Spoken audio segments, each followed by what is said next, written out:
बिहार में विधानसभा चुनाव के लिए रणनीति तैयार हो गई है।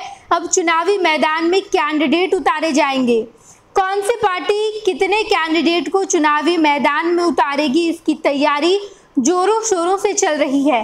कल बिहार बीजेपी ने बैठक की और इस बैठक में बिहार के बीजेपी प्रदेश अध्यक्ष दिलीप जायसवाल ने क्या कुछ बड़े निर्णय लिए। दिलीप जायसवाल ने बताया कि हमने रणनीति तैयार कर ली है, हमने कैंडिडेट का चुनाव भी कर लिया है और 4 सीट जो लोकसभा चुनाव में खाली हुए हैं, यानी कि 4 विधानसभा सीटों पर जो उपचुनाव होने हैं, इसके लिए बीजेपी ने कैंडिडेट का चुनाव भी कर लिया है।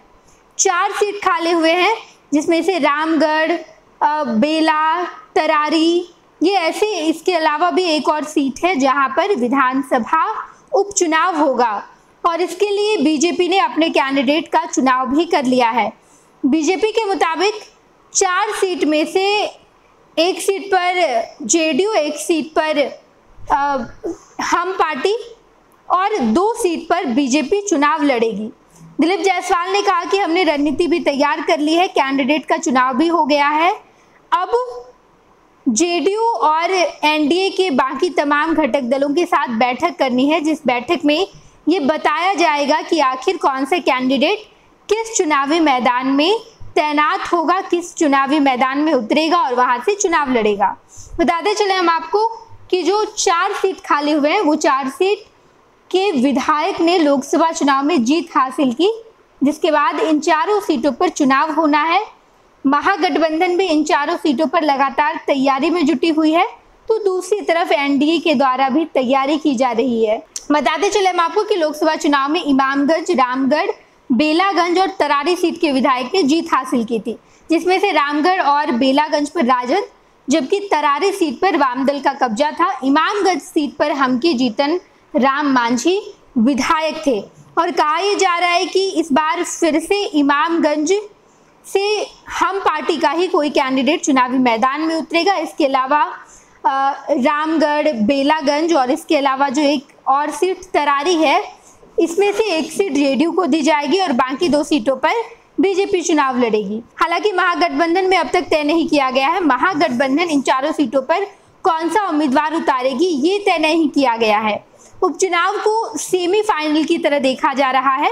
बिहार में विधानसभा चुनाव होने हैं, लेकिन इससे पहले उपचुनाव में तमाम पार्टियां अपनी दमखम दिखा रही है ताकि ये सेमीफाइनल हो और इस सेमीफाइनल में अगर जीत हासिल होती है जिस भी पार्टी की, आने वाले चुनाव में यानी कि बिहार विधानसभा चुनाव में वो ज़्यादा मनोबल के साथ, ज़्यादा कॉन्फिडेंट नजर आएगी, क्योंकि उपचुनाव में उसने जीत हासिल की है। तैयारी दोनों तरफ से चल रही है। नीतीश कुमार भी इसे अपनी नाक की लड़ाई मान रहे हैं। बेहद ही बेहतरीन तरीके से जेडीयू भी तैयारी कर रही है। हालांकि जेडीयू अपना विस्तार झारखंड में भी करना चाहती है, झारखंड में भी कैंडिडेट उतारेगी। झारखंड में अक्टूबर या नवंबर में चुनाव होना है। इसके लिए तमाम पार्टियां, खासकर जेडीयू ये चाहती है कि उनके कैंडिडेट झारखंड में भी उतरे।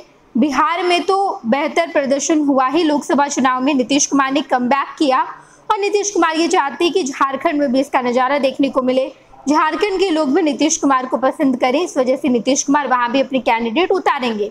तैयारी हो चुकी है, लेकिन सबसे पहले बिहार के 4 विधानसभा सीटों पर जो उपचुनाव होना है, इसके लिए नीतीश कुमार, बीजेपी और बाकी तमाम घटक दल पूरी कोशिश कर रहे हैं कि इस चुनाव में अगर हम जीत हासिल करते हैं तो हम बिहार विधानसभा चुनाव में ज़्यादा कॉन्फिडेंट नजर आएंगे और इस वजह से तमाम पार्टियां लगातार तैयारी कर रही है। कल बीजेपी की जो बैठक की गई थी, इस बैठक में बड़े बड़े फैसले लिए गए। बीजेपी ने ये तय कर लिया है कि कौन से कैंडिडेट किस विधानसभा सीट पर उतारने हैं। फिलहाल अभी ये सार्वजनिक नहीं किया गया है, क्योंकि बाकी दलों के साथ भी बैठक करनी है। जेडीयू, हम, इन तमाम लोगों के साथ बैठक होगी, उसके बाद ही ये तय किया जाएगा। इस बारे में और भी कोई अपडेट निकलकर सामने आती है तो हम आपको जरूर बताएंगे। देखते रहिएगा फर्स्ट बिहार झारखंड। 26 वर्षों में 17,000 से अधिक डॉक्टर बना चुका बिहार एवं झारखंड के छात्रों एवं अभिभावकों के बीच सर्वाधिक विश्वसनीय एवं लोकप्रिय संस्थान गोल, नेशंस लीडिंग इंस्टीट्यूट। हमारा विश्वास गोल के साथ।